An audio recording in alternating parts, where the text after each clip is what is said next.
Hello students, मैं BP Singh आज आपके लिए टेंसर अलजेब्रा का लेक्चर 20 लेकर आया हूं। और इस लेक्चर में छोटी छोटी 2-3 डेफिनेशन जो ऑब्जेक्टिव क्वेश्चन के लिए वेरी वेरी इंपॉर्टेंट हैं और 2 से 3 क्वेश्चन भी बताऊंगा। और लेक्चर 21 इस चैप्टर का लास्ट लेक्चर होगा। उसमें मैं आपको कौन से टॉप मोस्ट क्वेश्चन देने वाला हूं वो लेक्चर के एंड में बताऊंगा। इसके बाद हम कोई नेक्स्ट चैप्टर लेंगे और इस लेक्चर में अगर कोई भी टॉपिक आपका क्वेश्चन एग्जाम्पल छूट गया हो तो मेरे व्हाट्सएप नंबर पर उसको भेज सकते हैं। मैं पूरी कोशिश करूंगा उस क्वेश्चन को सॉल्व करने की। टेंसर अलजेब्रा वाला चैप्टर चल रहा है, इसी से रिलेटेड होना चाहिए, जो कि इसी की प्लेलिस्ट में मैं उसको सेट कर दूं।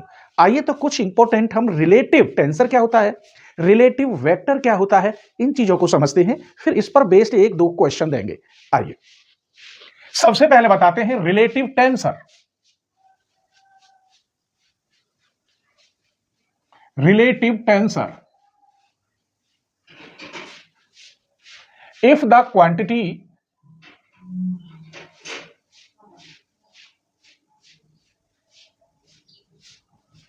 यहां फंक्शन भी आप लिख सकते हैं A I J satisfy the law of transformation.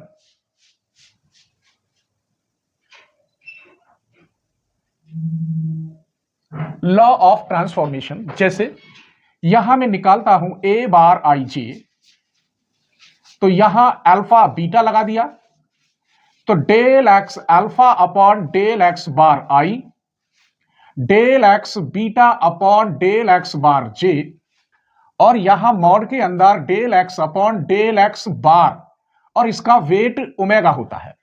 अब यहां देखिए कि रिलेटिव टेंसर हम इसे क्यों कहते हैं। देन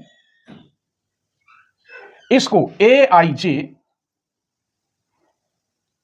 ये वाला ये बार लग गया, इसको सेटिस्फाई कर रहा है, तो ये A I J is called a relative tensor. Relative tensor of weight omega, of weight omega. इस ओमेगा वेट के लिए ए आई जे रिलेटिव टेंसर कहलाता है। अब ओमेगा की वैल्यू 1 हो तो क्या कहेंगे, ओमेगा की वैल्यू 0 हो तो क्या कहेंगे। एमसीक्यू के लिए, ऑब्जेक्टिव क्वेश्चन के लिए, इफ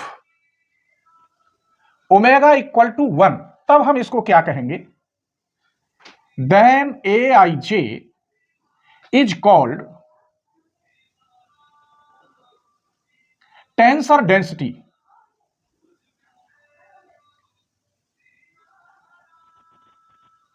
टेंसर डेंसिटी क्लियर हो गया। अगर ओमेगा की वैल्यू 0 हो, इफ यहां 0 हो, तब इसको हम क्या कहेंगे, तब A I J is called absolute tensor. Tensor clear. आइए अब हम बताते हैं, यहां तो रैंक 2 थी इसकी टेंसर, अगर रैंक 1 हो या ऑर्डर 1 हो तो उसे हम वेक्टर कह देंगे। तो रिलेटिव वेक्टर क्या होता है वो देखते हैं।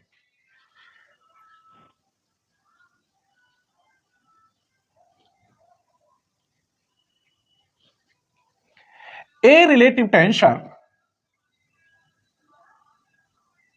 रिलेटिव टेंसर ऑफ रैंक 1, कितनी रैंक हो, 1 हो उसकी, तब वो कहलाता है is called relative vector. Relative vector 10 उसे लिखेंगे कैसे हम, ए बार आई,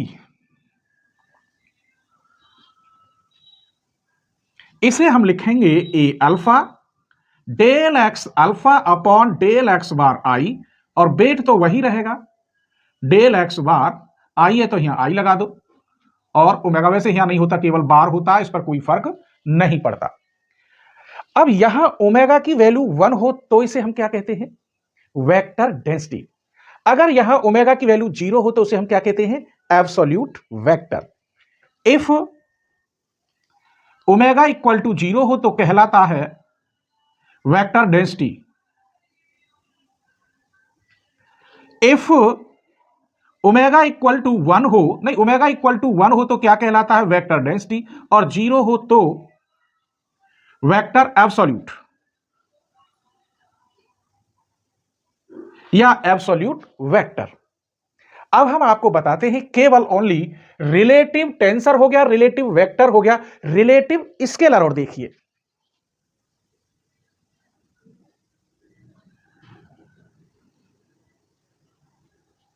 ए रिलेटिव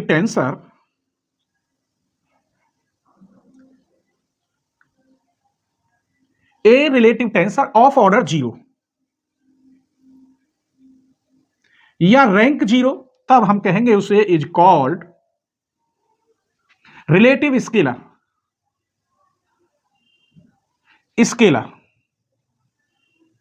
दस अब यहां पर जो रिलेटिव ऑर्डर है वो 0 है, तो ए की पावर 0 1, तो लेकिन मैं उसे डिनोटेड किससे करूंगा, पी से।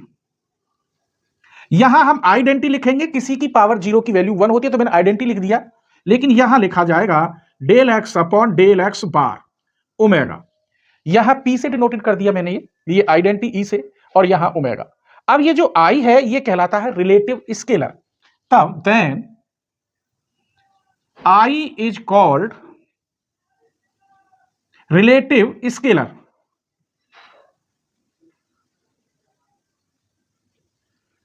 ऑफ वेट W, ओमेगा बोलते हैं इसे। इफ इसमें भी शर्त है, यदि ओमेगा की वैल्यू 1 हो तो स्केलर डेंसिटी,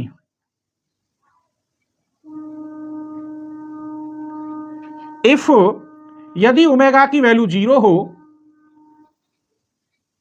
एब्सोल्यूट स्केलर। तो मैंने इनमें ये बात, क्वेश्चन जब पेपर में आएगा तो ये डेफिनेशन देगा, वो कहेगा कि ए I J is called tensor density कब होगी, जब ओमेगा की वैल्यू 1 हो, ओमेगा की वैल्यू 0 हो, या ओमेगा की वैल्यू 0 और 1 दोनों हो, या does not exist, none of these आ जाए। तो ये मैंने 3 क्वेश्चन बताए, तीनों के 2-2 क्वेश्चन बन गए, का मतलब 6 क्वेश्चन हो गए। आइए इस पर बेस्ड अब कुछ इंपॉर्टेंट 1-2 क्वेश्चन लेते हैं। चलिए question number 1, prove that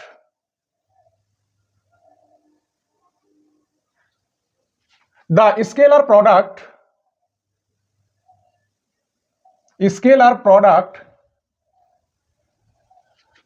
of a relative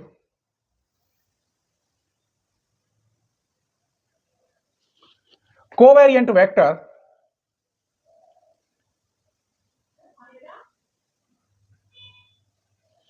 of weight W,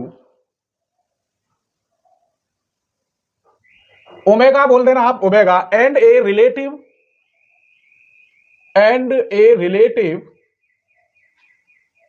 कॉन्ट्रावेरिएंट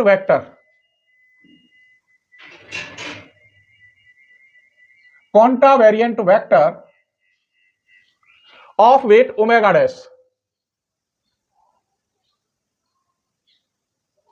dash is a relative scalar of weight omega plus omega dash. ये प्रूफ करके दिखाना है।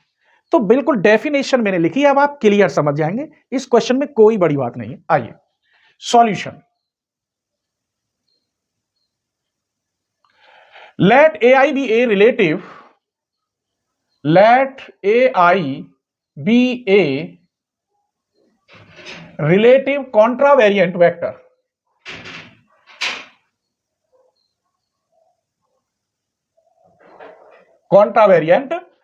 Of weight omega and Bi be a relative covariant vector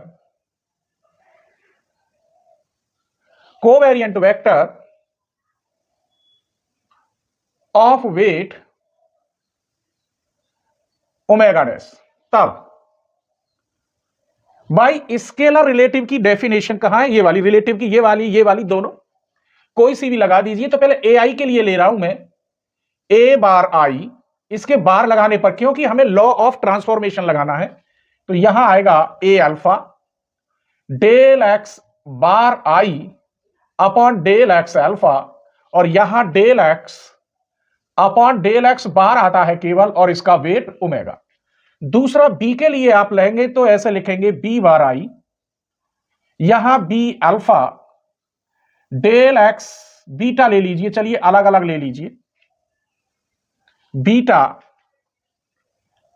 del X beta upon del X bar I, यहां del X upon del X bar, और ये omega dash हो गया इसका।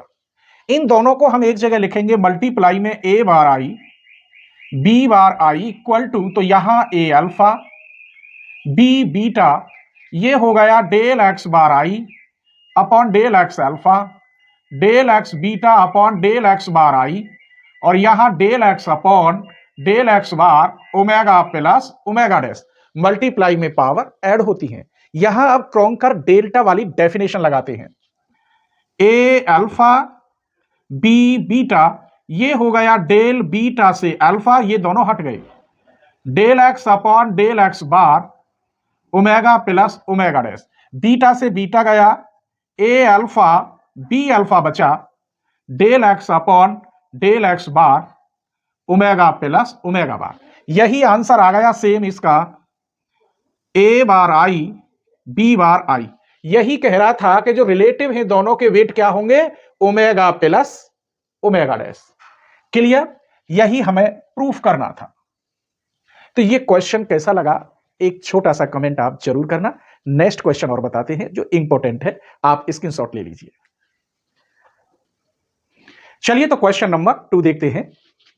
If the tensor A I J and G I J are symmetric हैं, कहने का मतलब इनके अगर आई जे में इंटरचेंज कर दूं तो इन पर कोई फर्क नहीं पड़ेगा क्योंकि ऑलरेडी सिमेट्रिक हैं। एंड यू आई वी जे इसके क्या है, कंपोनेंट है ऑफ कॉन्ट्रावेरिएंट वेक्टर के, तब ये सेटिस्फाई इक्वेशंस हैं जीरो के बराबर। लेकिन एक शर्त है, जब k does not equal to k dash, और आई जे की वैल्यू आप कितनी भी रख सकते हो n तक, तब हमको प्रूफ करना है G I J U I V J equal zero और A I J U I V J equal to zero. यह प्रूफ करके दिखाना है। चलिए solution,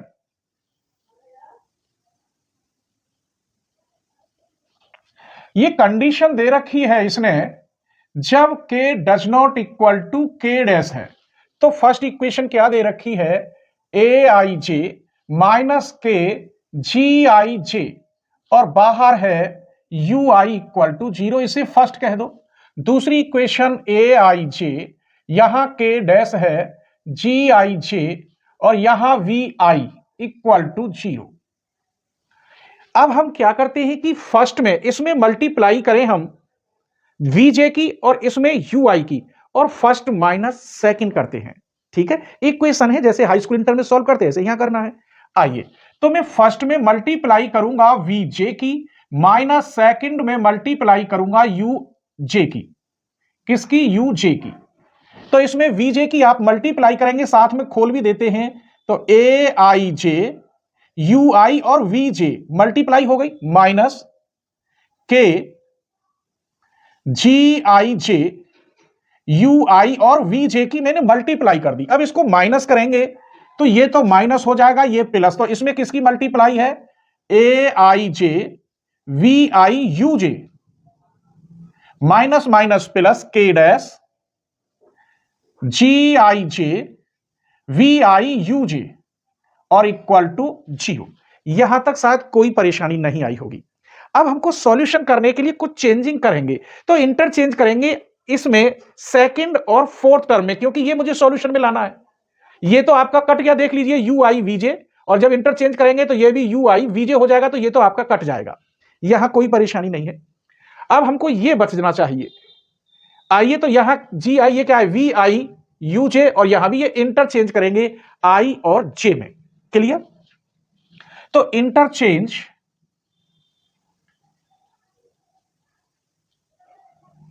interchanging I and J in second term, इसमें और इसमें कर दीजिए इन सेकंड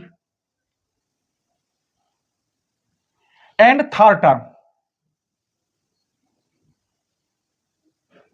लेकिन इस पर कोई फर्क नहीं पड़ेगा। A I J, G I J, but not change, not change. क्यों? क्योंकि ए आई जे, जी आई जे कैसे हैं? आज सिमेट्रिक है। अगर यहां जे आई लिख देते तो उसकी जगह पे फिर मैं आई जे कर देता, क्योंकि सिमेट्रिक है, तो इन पर कोई फर्क नहीं पड़ेगा। आइए इस पर कुछ मत करिए, इसे ज्यों की त्यों लिखिए, यू आई वी जे, इसे भी ज्यों की त्यों रखिए, के जी आई जे। यहां चेंज कर लो या यहां चेंज करने की जरूरत ही नहीं है, केवल इसमें चेंज करना है, U I V J, minus इसमें चेंज करिए आप ए आई जे, ये हो जाएगा, यहां चेंज करेंगे तो यू आई वी जे। यहां लिखा था मैंने सेकंड, यहां जी आई जे, यहां क्या है वी आई, यहां चेंज करना है फोर्थ में। अब ये मैंने चेंज कर दिया, plus K dash G I जे, ये हो जाएगा U I V J equal to 0। तो सेकंड और फोर्थ टर्म में चेंज करो, ये फोर्थ सही क्रम आ रहा था। तो हमने क्या देखा, ये और ये सेम है, ये तो आपके कट गए, इसमें से माइनस कॉमन ले ले और ये बचा यहां के माइनस के डैश, और ये कॉमन आ गया G I J U I V J equal to 0। ये कट गया, माइनस कॉमन इसलिए लिया, मुझे ये दिखाना था के माइनस के डैश, माइनस 0 में गया के minus K dash G I J U I V J equal to 0। इसने कहा है ये 0 के बराबर नहीं है, इसका मतलब जब ये 0 के बराबर नहीं है तो कुछ 2 4 5 होगा, तो ये 0 में गया, तो आया आपका G I J U I V J equal to 0 where K minus K dash does not equal to 0, जबकि ये 0 के बराबर नहीं है। एक तो आपको यही प्रूफ करना था, ये वाला मिल गया। अब ये प्रूफ करने के लिए हम बाई फर्स्ट से लेते हैं और इसका यूज करेंगे। आइए इधर बाई फर्स्ट, इक्वेशन फर्स्ट ये वाली, ए I J minus K G I जे बाहर यू आई इक्वल टू 0, इसमें हम वी जे से मल्टीप्लाई करेंगे पूरे में,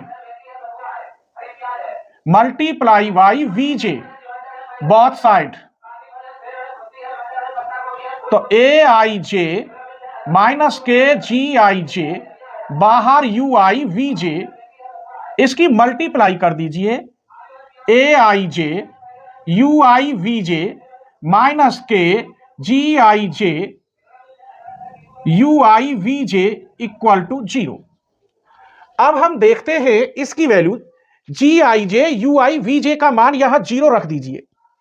हमने यहां प्रूफ कर दिया है G I J U I V जे की वैल्यू 0, तो इस टर्म में 0 रख दीजिए, A I J U I V जे के मल्टीप्लाई 0, ये टोटल 0 हो गया। इसका मतलब ए I J U I V जे किसके बराबर? 0 के। एक ये भी प्रूफ हो गया। तो ये दोनों क्वेश्चन कैसे लगे, एक छोटा सा कमेंट आप जरूर किया करो, और कहां से देख रहे हो मेरे बच्चे वो भी आप लिख दिया करो। हाँ, एक इसका लास्ट लेक्चर होगा 21, उस लेक्चर की एक झलक देखते जाइए कि कौन कौन से उसमें क्वेश्चन होंगे, स्क्रीनशॉट ले लीजिए। तो लेक्चर 21 है, इसका ये लास्ट लेक्चर है। कोई भी क्वेश्चन अगर छूट गया हो तो आप मेरे व्हाट्सएप पर भेज सकते हैं विद चैप्टर नेम, तो मैं पूरी कोशिश करूंगा कि उसको भी सॉल्व करके यूट्यूब पर डाल दूं। ये जो क्वेश्चन है इसमें, ये वाला क्वेश्चन, ये वेरी वेरी इंपॉर्टेंट है, ये भी वेरी वेरी इंपॉर्टेंट क्वेश्चन है। एक बात बताइए आप, इस चैप्टर के मैंने आपको 21 लेक्चर दिए और सभी लेक्चर 25, 20 मिनट, 30 मिनट, 15 मिनट के लेक्चर हैं। 15-20 मिनट से कम तो शायद कोई लेक्चर नहीं होगा, और यूट्यूबर केवल आपको इसके 5 या 7 लेक्चर देंगे। क्यों देंगे? क्योंकि उनकी फिर कोचिंग बंद हो जाएगी। मैंने इसलिए मेंबरशिप लगाई मेरे बच्चों की, जो बच्चे कोचिंग में 2500 रुपए नहीं दे सकते, कम से कम सिर्फ जितने रुपए की एक बुक खरीद के लाओगे ना, उस बुक की कीमत में मैं पूरी बीएससी 5th सेमेस्टर की बुक कराता हूं। चैनल की सब्सक्रिप्शन लेने पर पूरा चैनल खुल जाता है, आप कोई भी वीडियो देख सकते हैं। अगर आप इतनी फीस भी नहीं दे सकते तो फिर तो गड़बड़ है आपके अंदर। आप मोबाइल का रिचार्ज जो कराते हैं 1 महीने का, उतने में मैं पूरा पढ़ा देता हूं आपको। और इंपॉर्टेंट क्वेश्चन मैं मेंबर्स के लिए इसलिए देता हूं कि मुझे वो थोड़ी सही कम से कम दक्षिणा देते हैं, उन्हें पता है मेरी कि मेरा कोई जॉब नहीं है। और मैं पूरी कोशिश करूंगा कि टेंसर एनालिसिस कंप्लीट कर दूं इसी सीजन में। पूरी जनवरी तक, 15 से 20 जनवरी तक मैं इसे कंप्लीट करके दे दूंगा। हर रोज 2 लेक्चर डालता हूं मैं, एक लेक्चर मेंबर के लिए तो एक लेक्चर में अपने व्यूवर्स के लिए। मेंबर्स दोनों लेक्चर देख लेते हैं, व्यूवर्स उस लेक्चर को नहीं देख पाते जिसको मैंने मेंबर्स के लिए डाला है। तो प्लीज आप फुल कोर्स बीएससी एमएससी वाला लेवल लें, जिससे सारी वीडियो ओपन हो जाए। ठीक है, आइए। तो इस क्वेश्चन में if A I J and A I J component of symmetric relative tensor है ऑफ वेट ओमेगा है, तो ये कॉन्ट्रा वेरिएंट के लिए तो आता है ओमेगा -2 और कोवेरिएंट के लिए आता है ओमेगा +2। Very very important. और ये क्वेश्चन तो लगभग 2 से 2.5 पेज का है, इसीलिए इसमें 2 क्वेश्चन ही मैंने किए हैं। A covariant tensor has component xy 2y - z और zx, ये कॉमा है यहां पर, आप ये समझे ऐसे। In rectangular coordinates determine the covariant component, किसमें निकालने हैं? स्फेरिकल कोऑर्डिनेट में। यहां सिलिंड्रिकल कोऑर्डिनेट भी आ सकता है। ठीक है, तो उम्मीद करता हूं आज का लेक्चर आपको जरूर पसंद आएगा और अपने फ्रेंडों के साथ आप जरूर शेयर करेंगे। स्क्रीनशॉट ले लीजिए।